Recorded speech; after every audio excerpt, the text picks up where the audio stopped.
ఇక్కడ చూసుకున్నట్టయితే Jubilee hills by election ఏదైతే ఉందో ఆ యొక్క నామినేషన్ల ప్రక్రియ పూర్తయినట్లుగా, అదేవిధంగా ఉపసంహరణ అంటే విత్‌డ్రా టైం కూడా అయిపోయినట్టుగా మనం ఇక్కడ కనిపిస్తా ఉన్నది. సో, విత్‌డ్రా అయిపోయిన తర్వాత 58 మంది బరిలో అంటే పోటీలో నిలబడుతున్నట్లుగా మనకిక్కడ కనిపిస్తున్నది. సో, ఇది ఎలక్షన్ కమిషన్ రిలీజ్ చేసినటువంటి data. By Jubilee hills by election ఏదైతే ఉందో మాగంటి గోపీనాథ్ గారు చనిపోయిన తర్వాత జరుగుతున్న బై ఎలక్షన్ అనేది. సో, ఇది రసవత్తంగా జరుగుతున్నటువంటి తెలంగాణ రాష్ట్రం మొత్తం ఇప్పుడు ఈ యొక్క ఎన్నిక గెలుపెవరిది అనే విధంగానే చర్చించుకుంటా ఉన్నది. తెలంగాణ రాష్ట్రం మొత్తం ఊరు, గ్రామంలో. సో, మన వివరాల్లోకి ఎళ్లి చూద్దాం. తుది జాబితా ప్రకటించిన ఎన్నికల అధికారి, 28 మంది నామినేషన్లు ఉపసంహరణ, ఊపందుకున్న ఉప ఎన్నిక ప్రచారం, నియోజకవర్గంలో 4,01,365 మంది ఓటర్లు, ఈసారి బ్యాలెట్‌లో అభ్యర్థుల కలర్ ఫోటో, నియోజకవర్గ చరిత్రలో ఇదే రికార్డ్. నవంబర్ 11న ఉప ఎన్నికకు పోలింగ్, కాంగ్రెస్‌ను ఓడించేందుకు నిరుద్యోగులు ట్రిపుల్ ఆర్ బాధిత రైతుల పోటీ. సో, జూబ్లీస్ బై ఎలక్షన్ ఏదైతే ఉందో అందులో 23 మంది విత్‌డ్రా చేసుకున్నట్లు మనకు కనిపిస్తుంది. అది ఇప్పటిదాకా నామమాత్రంగా జరిగినటువంటి కాంగ్రెస్ ప్రచారం కావచ్చు, బీఆర్ఎస్ ప్రచారం కావచ్చు, బీజేపీ ప్రచారం కావచ్చు. ఇప్పుడు వాళ్ళ క్యాండిడేట్స్ ఎవరు అనేది డిక్లరేషన్ అయ్యింది కాబట్టి నిన్నటితో. సో, ఇప్పటి నుంచి అంటే ఈ రోజు నుంచి విస్తృత స్థాయిలో ప్రతి పోలింగ్ బూత్‌లో ఉన్నటువంటి ప్రతి ఇంటింటికి, ప్రతి ఓటర్ ఇంటికి ప్రచారం పోయే ప్రక్రియ వాళ్ళు చేయబోతున్నారు. ఎందుకంటే ఈ గెలుపనేది వాళ్ళకి పార్టీలు ఎందుకంటే గ్రేటర్‌లో హైదరాబాద్‌లో ఉన్నటువంటి ఎమ్మెల్యేలు మొత్తం బీఆర్ఎస్ ఎమ్మెల్యేలు. సో, ఇప్పుడు ఈ ఒక్కటి కూడా బై ఎలక్షన్‌లో బీఆర్ఎస్ గెలుస్తుందా? లేకపోతే కాంగ్రెస్ గెలుస్తుందా? లేదా బీజేపీ గెలుస్తుందా? అనేది తెలంగాణ రాష్ట్రము ఎదురు చూస్తున్నటువంటి ఎన్నిక. సో, ఈ ఎన్నిక అనేది 3 పార్టీలకి ఇజ్జతికే సవాల్‌లాగా ఉన్నది. సో, ఇంకా వివరాలు చూసుకుంటే జూబ్లీ హిల్స్ అసెంబ్లీ నియోజకవర్గ చరిత్రలో ఇదే మొదటిసారి. గతంలో 2009 ఎన్నికల్లో 13 మంది, 2014 21 మంది, 2018లో 18 మంది, 2023లో జరిగిన ఎన్నికల్లో 19 మంది పోటీ చేశారు. మాగంటి గోపీనాథ్ అకాల మరణంతో ఉప ఎన్నిక అనివార్యమైంది. ఈసారి పోటీలో ప్రధాన పార్టీలతో పాటు పెద్ద సంఖ్యలో స్వతంత్రులు, విద్యార్థి సంఘాల నాయకులు, రైతులు బరిలో ఉన్నారు. యాక్చువల్‌గా ఈ ఉప ఎన్నికలో ఇలా ముగ్గురు ఫోటో పక్కన గూడా ఇంకొక ఫోటో రావాల్సి ఉండే. కానీ అది రాలేదు. అది ఎందుకు ఎయలేదని గూడా మనకు గూడా తెలియదు. ఆ ఫోటో ఎవరిదంటే ఉస్మానియా యూనివర్సిటీ నిరుద్యోగ యువతి అస్మా ఫోటో గూడా రావాల్సి ఉండే. మరి అది ఎందుకు ఎయలే అనేది మనకు కారణం తెలియదు గానీ, దాని వెనకాల ఉన్న కారణం తెలియదు గానీ, కానీ యాక్చువల్‌గా రావాల్సిందే. బట్ ఇక్కడ రాకపోయినా మనం అస్మా గురించి మనం మాట్లాడుకోవాల్సిన అవసరం ఉన్నది. ఎందుకు అంటే జూబ్లీస్ బై ఎలక్షన్‌లో ఈ 3 ప్రధాన పార్టీలు ఏదైతే ఉన్నాయో Congress party, BRS party, BJP party నుంచి ఏదైతే ఈ ముగ్గురు పోటీ చేస్తున్నారో వీళ్ళకి అభిముఖంగా జూబ్లీస్ ఎలక్షన్‌లో రైతులు, అదేవిధంగా విద్యార్థి సంఘాలు, నిరుద్యోగులు కూడా నామినేషన్ వేయడం జరిగింది. ఎందుకు అంటే ముఖ్యంగా ఇందులో అస్మా పోటీ చేయడం అనేది చాలా సంతోషకరమైన విషయం. ఎందుకంటే వీళ్ళ ముగ్గురు పోటీ చేసినా వాళ్ళ యొక్క పార్టీ ఆదేశాలకి, వాళ్ళ యొక్క పార్టీ నిబంధనలకు కట్టుబడి పనిచేయాల్సిందే తప్ప, ఆ యొక్క పార్టీ ఆదేశాలని కాదని గాని, ఆ యొక్క పార్టీ ఆదేశాన్ని తప్పుకొని గాని వీళ్ళు పనిచేయడం అనేది జరగదు.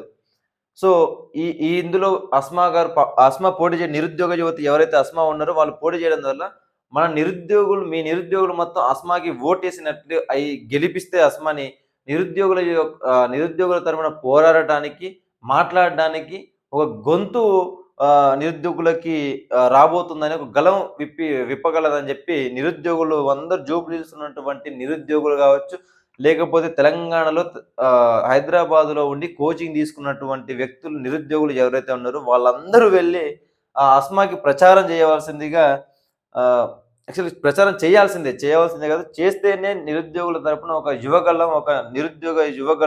నిరుద్యోగుల తరపున పోరాటానికి, మాట్లాడడానికి అవకాశం ఉంటది కాబట్టి, సో, అస్మాని గెలిపించుకునే ప్రయత్నం నిరుద్యోగులు చేస్తారనేది నాకు అనిపిస్తా ఉన్నది. ఎందుకంటే ఆ విధంగా జూబ్లీస్ ఎన్నికల ప్రచారంలో అస్మా గారు కూడా భయంకరమైన పోటీ ఇయ్యబోతున్నారు. ఇక సరే అలా పక్కన పెట్టి చూసినట్లయితే, ఇప్పుడు ఈళ్ళ ముగ్గురులో ఎవరు బరిలో నిలవబోతారంటే 70% నవీన్ యాదవ్ గెలవబోతున్నారని ఒక వార్తలైతే వస్తున్నాయి. గ్రౌండ్ రిపోర్ట్ తీసుకుంటే మనందరం. అలాగే మాగంటి గోపీనాథ్ భార్య ఎవరైతే మాగంటి సునీత ఉన్నారో, ఆ సెంటిమెంట్ వర్తిస్తుందా లేదా? ఇంకా తెలంగాణ జూబ్లీహిల్స్ గ్రేటర్ హైదరాబాద్ గాబట్టది. సో, హైదరాబాద్ సెంటిమెంట్ పనికొస్తుందా లేదా అనేది గ్రామాల సెంటిమెంట్ పనికొస్తది. 90% 90% గ్రామాల్లో సెంటిమెంట్ పనికొస్తది. కానీ గ్రేటర్ హైదరాబాద్‌లో అందరూ చదువుకున్న వ్యక్తులే, అందరూ ఉద్యోగాలు వెళ్ళే వ్యక్తులే కాబట్టి కొద్ది పొలిటికల్ నాలెడ్జ్ తెలిసిన వ్యక్తులు ఉంటారు కాబట్టి, మరిది జూబ్లీహిల్స్ బై ఎలక్షన్‌లో మాగంటి సునీత గారికి సెంటిమెంట్ పని చేస్తుందా లేదా అనేది మనం వేచి చూడాల్సిన విషయమే ఇది. నేనైతే సెంటిమెంట్ పని చేయదు అనైతే నేను అనుకుంటున్నా. ఎందుకంటే హైదరాబాద్ గ్రేటర్‌లో ప్రతి ఒక్కరు అందరూ ఉద్యోగస్తులే. సో, అందరికి చాలా మందికి పొలిటికల్ నాలెడ్జ్ ఎంతో కొంత ఉండే ఉంటది కాబట్టి, సో, నాకంటే సెంటిమెంట్ పనిచేయదని అనిపిస్తుంది. ఇక బీజేపీ లంకల దీపక్ రెడ్డి. ఈ ఈయన దాదాపుగా మరి నాకు తెలిసి ఒక 50% జనాలకు తెలిసి ఉండకపోవచ్చు. సో, మరి ఈయన గెలుస్తాడా లేదా ఈయన అనేది గూడా మనం పెద్దగా ఏం చెప్పలేము. కానీ పోటీ మాత్రం బీఆర్ఎస్, కాంగ్రెస్ మధ్యన జరగబోతుంది.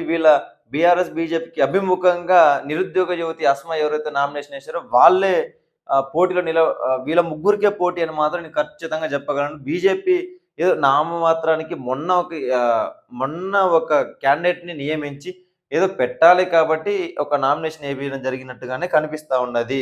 కానీ తన తరపున పెద్ద ప్రచారం చేసినట్టు గాని, తన తరపున గ్రౌండ్ లెవెల్‌లో వెళ్లి నాయకులు, కార్యకర్తలు ప్రచారం చేసినట్టు గాని మనం ఎక్కడ చూసిన కోణం అయితే లేదు. కాంగ్రెస్‌కైతే బహిరంగ సభలు చేస్తా ఉన్నారు. తెలంగాణ రాష్ట్రంలో ఉన్నటువంటి కాంగ్రెస్ ప్రభుత్వ ఎంపీలు, ఎమ్మెల్యేలు ప్రభుత్వాన్ని గాలికొదిలేసి జూబ్లీహిల్స్ బై ఎలక్షన్ మీద పడ్డారు. మరి ప్రభుత్వ పాలన ఎవరు చేయాలనేది కూడా వాళ్ళకి సోయి ఉన్నదో లేదో తెలవని పరిస్థితిలో తెలంగాణ కాంగ్రెస్ ఎంపీలు, ఎమ్మెల్యేలు, ఎమ్మెల్సీలందరూ పోయి జూబ్లీహిల్స్ బై ఎలక్షన్‌లో ప్రచారం చేయడం జరుగుతుంది. సో, మరి తెలంగాణ ప్రభుత్వాన్ని గాలికి వదిలేశారని కూడా మనం చూసుకోవచ్చిక్కడ. సో, నేను కోరుతున్నదేందంటే జూబ్లీహిల్స్ బై ఎలక్షన్‌లో పోటీ చేస్తున్నటువంటి నిరుద్యోగ యువతి ఎవరైతే అస్మా గారు ఉన్నారో, అక్కడున్నటువంటి నిరుద్యోగులందరూ అస్మా గారికి ఓటు వేయాలనే నేను కోరుకుంటున్నాను. ఎందుకంటే తెలంగాణ రాష్ట్రంలో నిరుద్యోగుల కోసం కొట్లాడి, పోరాడి మాట్లాడే ఒక వేదిక ఇప్పటిదాకా లేదు. అదే విధంగా నిరుద్యోగుల గురించి మాట్లాడే ఒక గళం ఇప్పటిదాకా లేదు. ఎవడి పార్టీ వాడిదే, ఎవడి సొంత ఆదేశాలు వాడివే. రేపు కాంగ్రెస్ నుంచి నవీన్ యాదవ్ గెలిచినా, రేపు సునీత గెలిచినా, లంకల దీపక్ రెడ్డి గెలిచినా, వాళ్ళ పార్టీ వాళ్ళ ఆదేశాల మేరకే వాళ్ళు పనిచేస్తారు తప్ప, నిరుద్యోగుల గురించి మాట్లాడేది ఎవరు ఉండరు. కాబట్టి నిరుద్యోగులు అందరూ అస్మా గారికి ఓటేసుకోండి. మీ ఓటు మీరేసుకొని ఒక నిరుద్యోగ యువతని ఎమ్మెల్యేగా మీరు గెలిపించుకొని అసెంబ్లీలో మీ నిరుద్యోగుల బాధలు మాట్లాడడానికి ఒక వ్యక్తిని పంపించుకొని మీ అందరికీ నేను నిరుద్యోగులకి కోరుకుంటా ఉన్నా. సో, అవసరమైతే హైదరాబాద్‌లో చదువుకునేటువంటి నిరుద్యోగులు ఎవరైతే ఉన్నారో వాళ్ళందరూ జూబ్లీహిల్స్ ఎలక్షన్‌లో అస్మా తరపున ప్రచారం చేయండి 100% చేసి అస్మాను గెలిపించుకునే ప్రయత్నం చేయండి. కాబట్టి సో, ఈ ఎలక్షన్‌లో మాత్రం డబ్బులు పంచినా గూడా పని చేయమనేది నా యొక్క భావన. ఎందుకంటే ఇది ఒక పక్క చూస్తే సెంటిమెంట్, ఇంకో పక్క చూస్తేనే తిను 11 ఏళ్ల పొలిటికల్ అన్నట్టుగా ఉంది. తిను మరి బీజేపీ నుంచి బీఆర్ఎస్‌కి మద్దతుగా తెలుపుతున్నారా? లేదా ఏదన్నా మనం మాట్లాడలేని విషయం ఇది. ఎందుకంటే మొన్ననే ఒక క్యాండిడేట్‌ని పెట్టారు కాబట్టి, సో, మనం అంత పెద్దగా తన గురించి మాట్లాడేది గూడా నాకైతే ఎక్కడ అనిపిస్తలేదు. మన 50% జూబ్లీహిల్స్‌లో ఉన్న ప్రజలకు తెలుసా లేదని కూడా నాకు డౌట్‌గానే ఉంది మరి. సో, చూద్దాం ఎవరు గెలుస్తారా అనేది చూద్దాం మనం. సో, మిగతాది చూసుకున్నట్టయితే 8దో పేజీలో చూద్దాం. ఏంది స్టోరీ అసలు ఎట్లా అనేది. సో, అసలు ఎవరు గెలుస్తారనేది మాత్రం రసవత్తంగా ఉన్నాయి ఇప్పుడు జూబ్లీహిల్స్ బై ఎలక్షన్‌లో. నవంబర్ 11వ తారీఖు నాడు పోలింగ్ జరగబోతున్నది.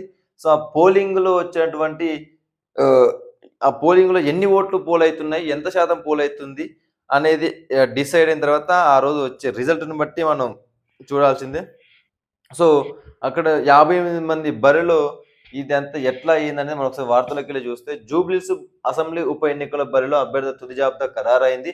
నవంబర్ 11న పోలింగ్ జరిగే ఉప పోలింగ్ జరిగే ఉప ఎన్నికలో 58 మంది అభ్యర్థులు పోటీ పడుతున్నట్టు రిటర్నింగ్ అధికారి సాయిరాం ప్రకటించారు. మొత్తం 211 మంది అభ్యర్థులు నామినేషన్‌లేస్తే అందులో 23 మంది విత్‌డ్రా చేసుకుంటే మిగతా 58 మంది ఆహ్, ఇప్పుడు ప్రెజెంట్ పోటీలో అభ్యర్థులున్నారు. సో, వేయగా 81 మంది అభ్యర్థులు అర్హత పొందారు. వారిలో వివిధ పార్టీలకు చెందిన అభ్యర్థులు, పలువురు స్వతంత్రులు మొత్తం 23 మంది నామినేషన్ ఉపసంహరించుకోగా, 58 మంది పోటీలో ఉన్నట్లు ఆర్ఓ వెల్లడించారు. ఇంతమంది పోటీ చేయడం జూబ్లీహిల్స్ అసెంబ్లీ నియోజకవర్గ చరిత్రలో ఇదే తొలిసారి. 2009 ఎన్నికల్లో 13 మంది, 2014 ఎన్నికల్లో 21 మంది, 18 మంది పోటీ పడగా, 2023 ఎన్నికల్లో 19 మంది అభ్యర్థులు పోటీ పడ్డారు. వారిలో భారత రాష్ట్ర సమితి, బీఆర్ఎస్ పార్టీ మాగంటి గోపీనాథ్ విజయం సాధించారు. అయితే ఆయన మరణంతో ఈ ఉప ఎన్నిక అనివార్యంగా ఏర్పడడం ద్వారా అతి పెద్ద సంఖ్యలో నామినేషన్‌లు వేయడం జరిగింది. నామినేషన్ల పరిశీలనతో పాటు ఉపసంహరణ వరకు క్షణక్షణం ఉత్కంఠను రేకెత్తిస్తున్న ఈ ఉప ఎన్నికలో చివరకు 58 మంది అభ్యర్థులు బరిలో నిలిచారు. పలువురు అభ్యర్థులు జూబ్లీహిల్స్ ఉప ఎన్నికను తమ ఉద్యమానికి వేదికగా మలుచుకునేందుకు, తమ సమస్యలను ఫోకస్ చేసేందుకు ప్రయత్నిస్తున్నారు. వివిధ కారణాలు పేర్కొంటూ నామినేషన్లు దాఖలు చేశారు. దాఖలుకు ఎస్సీ, ఎస్టీ అభ్యర్థులు 5,000, ఇతరులు 10,000 అంటే నామినేషన్ ఎయడానికి ఎస్సీ, ఎస్టీలు 5,000 చెల్లించాల్సింది. జనరల్ ఎవరైతే ఓసీలు వాళ్ళుంటారో వాళ్ళు రూ. 10,000 చెల్లించి నామినేషన్ ఎయడం జరిగింది.